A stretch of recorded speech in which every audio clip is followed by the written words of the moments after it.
Y muchas gracias por continuar acá en Sintonía de A la Medida. Vamos a hablar de uno de los temas que ha sido precisamente eso, tema de muchos análisis durante los últimos 2 años y medio, te diría yo.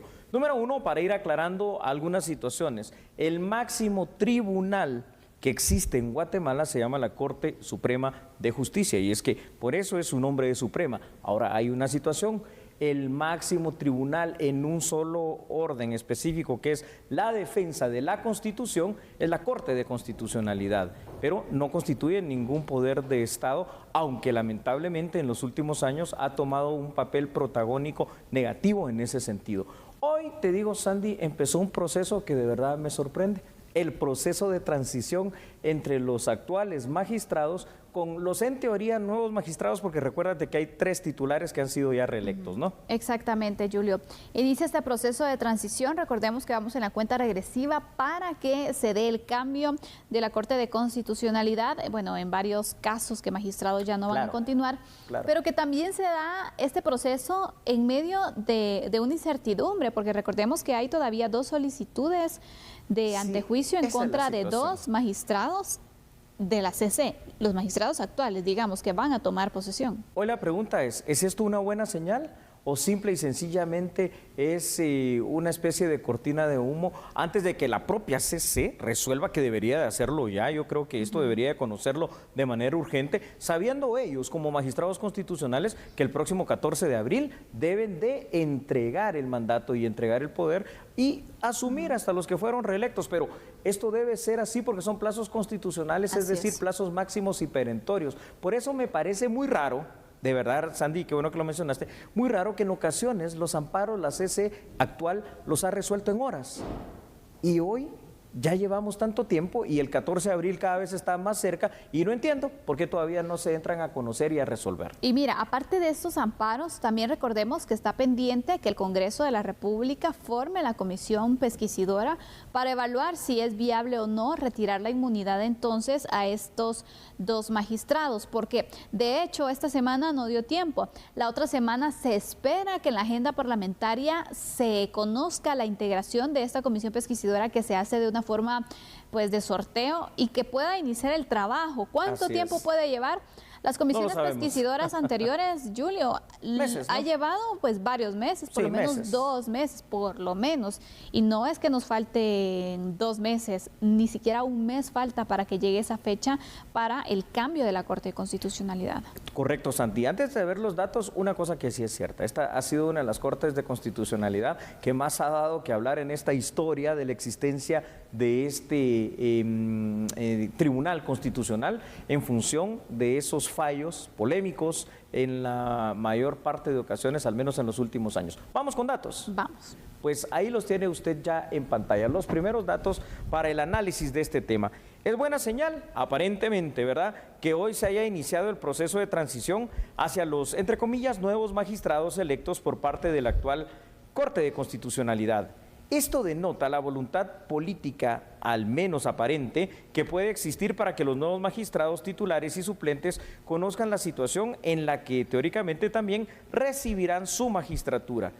Es sano este proceso y es una de las principales dudas en la que alguno de los sectores de la población guatemalteca está. Y es que si verdaderamente se va a llevar a cabo el recambio de los magistrados de la Corte de Constitucionalidad.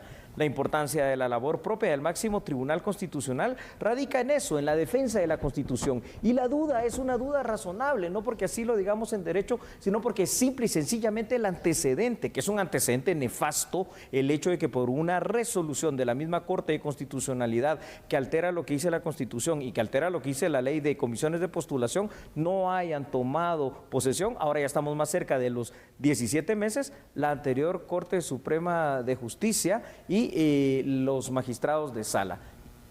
Así es, Julio. Mira, ¿qué pasa entonces? Porque el escenario es que se va a llegar a la fecha de toma de posesión de la nueva Corte, es decir, el cambio que se puede hacer, y todavía están pendientes estos 2 antejuicios. No se toma posesión, si no están todos.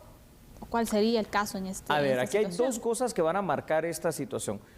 ¿qué va a pasar con el tema de los antejuicios? Y si la Corte de Constitucionalidad una vez más se va a autoamparar, porque este ha sido el camino, hay que decirlo abiertamente, ¿verdad? El camino que no es moral, el camino que no es ético, pero que sí es legal, que denota un vacío en nuestra ley, y por eso hemos hablado tanto también aquí en A la Medida del tema de una reforma constitucional, sí, pero para el tema del sector justicia específicamente, para ir corrigiendo estos errores que son errores de procedimiento. ¿Cómo puede ser que tú mismo tengas un amparo en contra tuyo y tú lo resuelvas, pues obviamente a favor porque la ley te lo permite? Eso no debe ser más. ¿Y qué es lo que puede pasar fuera de esto? El tema de que la Corte de Constitucionalidad aparentemente no quiere, bueno, eso es lo que yo puedo deducir en este momento, no quiere entrar a conocer estos amparos, y aquí es donde entra la duda real.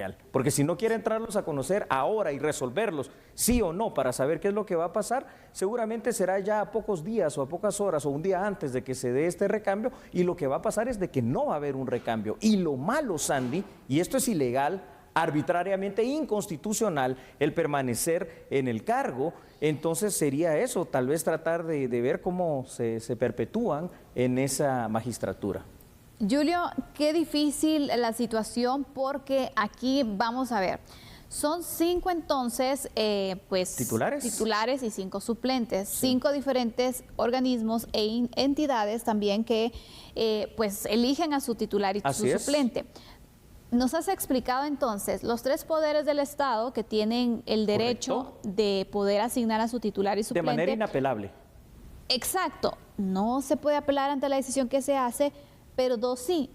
Universidad de San Carlos, por medio del Consejo Superior Universitario, y Colegio de Abogados, que realiza entonces una elección.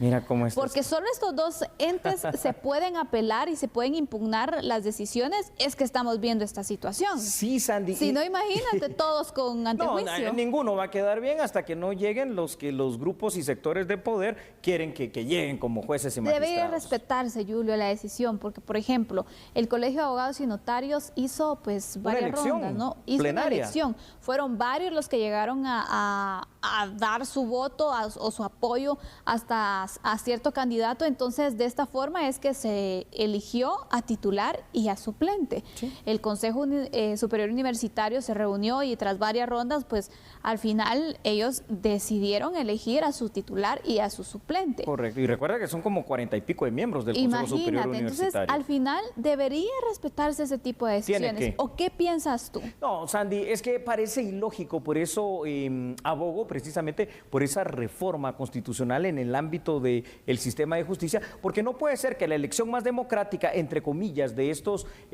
para los magistrados todos que han estado en la Corte de Constitucionalidad, que es la del Colegio de Abogados, que sí es por una asamblea general que elige literalmente a voto limpio y por mayoría simple quién va a ser su representante titular y quién va a ser su representante suplente, pues simple y sencillamente no se le dé la validez del caso en cuanto a la decisión soberana de uno de los colegios profesionales de mayor trayectoria, de mayor prestigio, de mayor abolengo y también realmente de mayor veteranía, que es el Colegio de Abogados y Notarios de Guatemala. Eso no puede ser. No, definitivamente no. Vamos a mostrar otros datos, Julio, sí, que creo que es importante también ir recapitulando y también ir enmarcando en esta información. Con mucho gusto, Sandy. Hay que hablar claramente. Existe un riesgo latente de que los actuales magistrados electos no puedan llegar todos al menos a tomar posesión, porque está pendiente lo que tú decías, la resolución de varios recursos de amparo y lo que va a pasar también